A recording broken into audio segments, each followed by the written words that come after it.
Then again এটা তো একটা ইন্সপিরেশনের ব্যাপার, যে কোনো প্রাপ্তি আসলে অনুপ্রেরণা যোগায়। সেই অনুপ্রেরণাটা আসলে এই সময়টাকে ভালো করে দিল কিনা ঈদের আগে?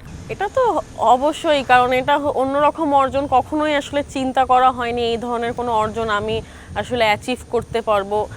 লাস্ট আসলে কোয়ালিফাই খেলবো, এত ভালো খেলবো, এত সুন্দর ইম্প্যাক্ট হবে টিপের জন্য, এটাও আসলে ওইভাবে চিন্তা করে যাওয়া হয়নি। বাট সব কিছু মিলায় আমার কাছে মনে হয় যে কোয়ালিফাই এত ভালো করা, সেখানে আসলে টুর্নামেন্ট সেরা হওয়া, যেখানে আসলে হাইস্ট রানের জন্য আমি গ্যাবি লুইসের সাথে লড়ছিলাম, তো সেখানে হইতে পারি নাই 14 রানের জন্য। বাট তো পরে যে আসলে আক্ষেপটা মুছে গেছে যখন আসলে টুর্নামেন্ট সেরা হয়েছি, এরপরই আসলে সেটারই প্রতিদান আমি বলবো যে মান্থের যে অ্যাওয়ার্ডটা, তো আমার কাছে মনে হয় ফিলিংসটা ভালো এখন পর্যন্ত। কারো পাশে থাকা ভালো করতে পারে মন।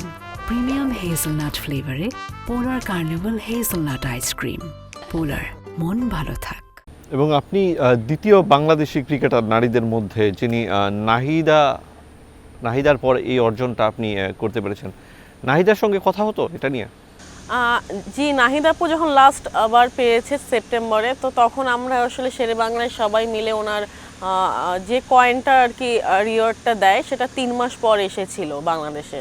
তো তখনই আমরা হচ্ছে শেরে বাংলায় ক্যাম্পে ছিলাম, তো সবাইকে নিয়ে, আমাদের প্রেসিডেন্টকে নিয়ে আসলে ওটা উদযাপন করা হয়েছিল। তো তখন চিন্তা করছিলাম যে আসলে আমার ভাগ্যেও এরকম কখনো আসবে কি না, কারণ ওই টাইমে ওইভাবে সাকসেসফুল না, ওইভাবে ইম্প্যাক্টফুল প্লেয়ার ছিলাম না, কতদিন লাগতে পারে নিজের সাকসেসফুল আনতে। তো ওনার এই অ্যাওয়ার্ড দেখে ভাবছিলাম, বাট এখন এসে আসলে নাহিদাপুর পাওয়ার পর আমি পেয়েছি। নাহিদাপু অনেক শুভকামনা জানিয়েছে, ওনার সাথেও কথা হয়েছে, তো সবসময় এটা নিয়ে কথা হয়।